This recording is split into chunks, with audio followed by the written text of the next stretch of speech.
नमस्कार, स्वागत है आपका मी अम्बेडकर यूट्यूब चैनल पर। दोस्तों, तमिलनाडु के जवाधी पहाड़ी पर बसे आदिवासी समाज के बीच खुशी का माहौल है। इस समाज की 23 साल की बेटी श्रीपति ने सिविल जज की परीक्षा पास करके इतिहास रच दिया है। श्रीपति तमिलनाडु राज्य की पहली आदिवासी दलित महिला जज बनी। श्रीपति की कहानी दुनिया के हर एक युवती के लिए प्रेरणा है। उन्होंने जिस तरह तमाम बाधाओं और रूढ़ियों को तोड़ते हुए यह सफलता हासिल की है, वो एक मिसाल है। ये जानकर आप हैरान हो सकते हैं कि बच्चे के जन्म के बाद जब औरतें हफ्ते भर तक घर से नहीं निकलती, श्रीपति बेटी को जन्म देने के बाद दूसरे दिन ही परीक्षा देने पहुंच गई थी। श्रीपति का जन्म तमिलनाडु के तिरुवन्नमलाई जिले के पलियूर गांव में हुआ। वह मलयाई जनजाति से आती है। उनके पिता कालिदास एक घरेलू नौकर के रूप में काम करते, जबकि मां घरों में काम करती है।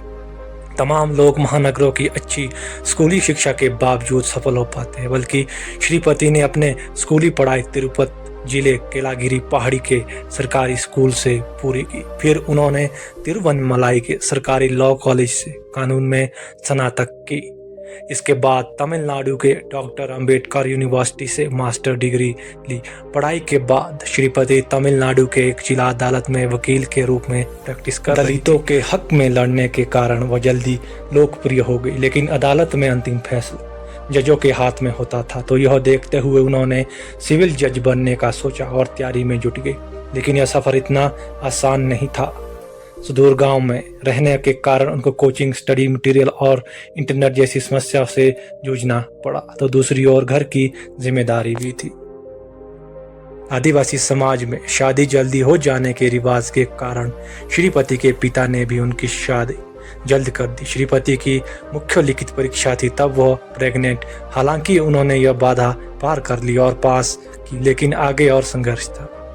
27 नवंबर 2023 को श्रीपति ने बेटी को जन्म दिया और उनके 2 दिन जन्म के बाद ही वो उनका इंटरव्यू था। बावजूद इसके वह इंटरव्यू देने पहुंची और सफल 13 फरवरी 2024 को श्रीपति को जॉइनिंग लेटर मिल चुका है। इस तरह केवल तमिलनाडु की पहली आदिवासी महिला सिविल जज बनी, बल्कि देश की सबसे कम उम्र की जजों में भी उनका नाम शुमार हो गया है। श्रीपति इस ऐतिहासिक उपलब्धि में उनकी कड़ी मेहनत के साथ साथ उनके पिता का प्रोत्साहन, मां का विश्वास और पति का संयोग भी शामिल रहा है।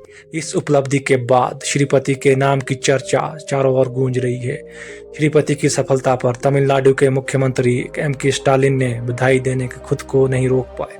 अपने एक इंटरव्यू में श्रीपति ने कहा कि वह कुछ ऐसा करना चाहती है कि किसी कमजोर और दलित लोगों को प्रेरित हो सके। निश्चित तौर पर श्रीपति ने सफलता दुनिया भर के वंचितों को, कमजोर वर्गों को, लोगों को प्रेरणा देने की बात कही है।